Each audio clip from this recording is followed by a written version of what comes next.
See, the modern age లో belief is different. And how much belief అదే తెలియదు నాకు. See, Varalakshmi is also God-fearing person. My other two daughters also God-fearing person.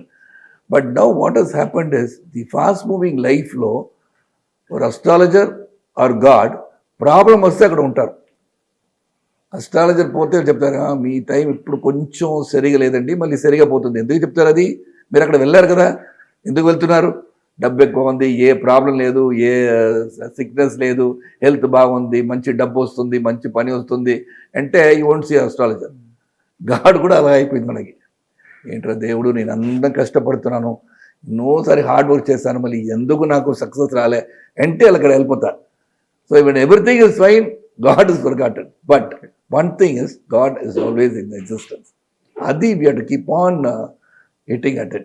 So that is what I tell Varalakshmi or my children or the public in general, that there is a supernatural force which is controlling the entire universe. Adhe nenu previous interview kuda cheppanu, whether you call it Allah, you call it Jesus, or you call it Muruga, Ram or Shivudu. See, there is existence of a supernatural force. If not, we cannot be bound in this entire universe.